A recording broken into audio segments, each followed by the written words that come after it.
اللهم صل على محمد وآل محمد.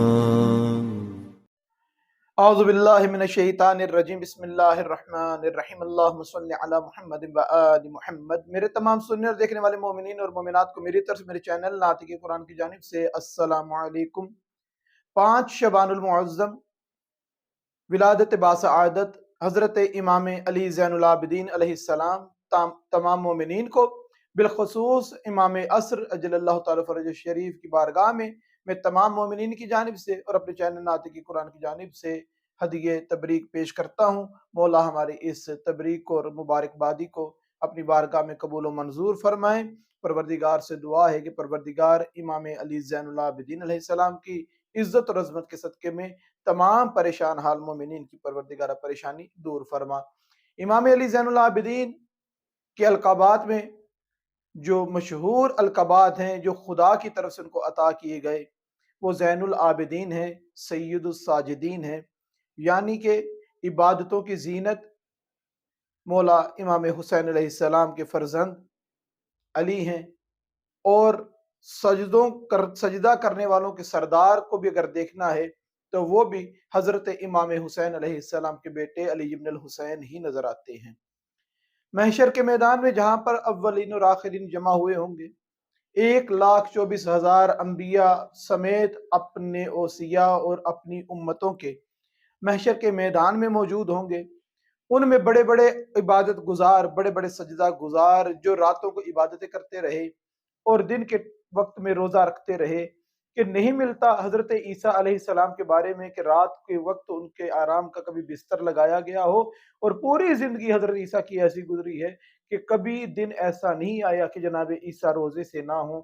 اتنے جید قسم کے انبیاء، اتنے اولو العزم انبیاء جس محشر کے میدان میں موجود ہوں گے، جب وہاں پہ ندا دینے والا ندا دے گا کہ زین العابدین آ جائے، سید الساجدین کو آواز دی جائے گی، تو کوئی پورے محشر میں آگے نہیں بڑھے گا سوائے علی ابن الحسین علیہ السلام کے، امام علی زین العابدین کے، امام سید الساجدین کے، کہ تمام اولین اور آخرین میں جو عبادتوں کی زینت ہے تو وہ امام حسین علیہ السلام کا فرزند، اگر سجدہ کرنے والوں کو سردار ہے تو امام علی زین العابدین ہی ہیں. امام علی زین العابدین علیہ السلام کی والد ماجدہ جناب شہر بانو کا انتقال جو ہے وہ بہت کم عمری میں امام علی زین العابدین کے تقریباً 10 سے 12 دن کے تھے جب ان کی والد ماجدہ جناب شہر بانو اس دنیا سے رخصت ہو گئیں. اور جب جناب شہر بانو اس دنیا سے رخصت ہوئی تو جس طریقے سے مولا حسین علیہ السلام کی کنیزی میں جناب شہر بانو آئی تھیں، وہ ایک ملکہ تھی، اور جب ان کو قید کیا گیا تھا، کسی جنگ پر ان کو لے کر آیا گیا، تو وہ اکیلی نہیں آئی تھی. جناب شہر بانو کی اپنی کنیزیں بھی ان کے ساتھ تھیں. جس طریقے سے تاریخ میں نام ملتا ہے شیریں کا یا ہندہ کا نام ملتا ہے کہ وہ پانی لے کر آئی یا یزید کے دربار میں وہاں پر پہنچی تھی قیدیوں کے پاس. یہ تمام خواتین جو ہیں یہ کنیزان جناب شہر بانو ہیں. جب ان کا انتقال ہوا تو امام حسین علیہ السلام نے ان کی کنیزوں کو بھی آزاد کر دیا، ان کو بھی جانے کا کہہ دیا کہ آپ بھی چلی جائیں. مگر ایک کنیز نے کہا کہ میں یہاں پر رہنا چاہتی ہوں، کہ اپنی جو میری ملکہ تھی، میری آقا تھی، ان کے بیٹے کی پرورش کے لیے. جس طریقے سے جناب سرور کائنات کی پرورش ان کی والدہ گرامی کے انتقال کے بعد کی گئی، اسی طریقے سے ان کی پرورش بھی میں چاہتی ہوں کہ میں اپنے ہاتھوں سے کروں.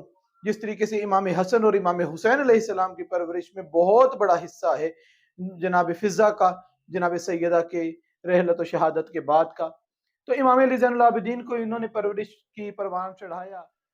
حضرت امام زین العابدین علیہ السلام کا گھر وہ ہوتا تھا کہ جہاں پر ہر وقت دسترخوان لگا رہتا تھا، لوگ ناشتہ کیا کرتے تھے. امام علی زین العابدین اپنے بیت الشرف میں بیٹھا کرتے تھے، اکثر اس وجہ سے کہ روزے سے ہوتے تھے امام علی زین العابدین، تو وہاں پر باہر صحن میں بیٹھ کے ان کے ساتھ ناشتہ تناول نہیں فرماتے تھے. تو کیا دیکھنے والوں نے دیکھا کہ جب بھی آپ کی یہ والدہ جنہوں نے آپ کو پالا تھا آپ کے دسترخوان پہ بیٹھتی تھی تو آپ اٹھ کے تشریف لے کر چلے جایا کرتے تھے. تو کسی نے کہا مولا